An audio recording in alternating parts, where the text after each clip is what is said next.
Two Israeli embassy staffers were targeted last night in an attack the FBI calls an act of terror. The suspect was just charged with murder.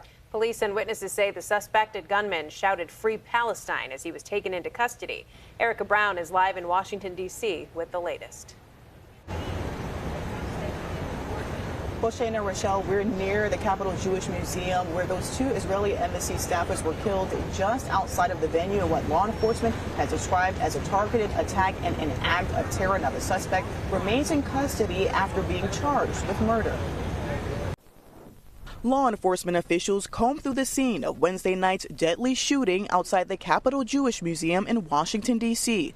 They are working tirelessly to make sure this investigation goes proper. Everyone is working together. The Israeli Foreign Ministry identified the victims as embassy staff workers Yaron Lashinsky and Sarah Milgram. Israel's ambassador to the U.S. says the couple was about to become engaged. Yaron bought an engagement ring this week, and he was taking his soon-to-be bride to meet his parents, who live just outside of Jerusalem.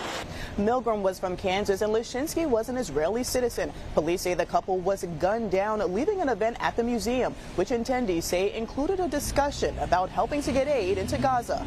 Police identified the suspect as 30-year-old Elias Rodriguez from Chicago. Free Palestine! Video shows the suspect chanting "Free Palestine" while he was being taken into custody. One of my friends asked him, "Can I get you some water? Are you okay?" Katie Kalischer recorded the video. She says he entered the museum after the shooting, and she described when the group later realized who he was. He reaches into his bag and he pulls out a keffiyeh and he says, "I did it. I did it for Gaza." The White House said President Trump spoke with Israeli Prime Minister Benjamin Netanyahu about the attack.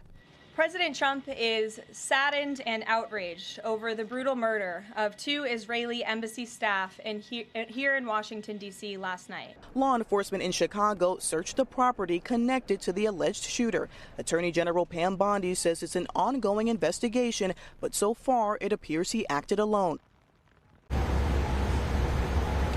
Now, in light of this attack, Israel's prime minister says they're strengthening security at Israeli facilities around the world. Shana, Rochelle? Erica, thank you for that live report.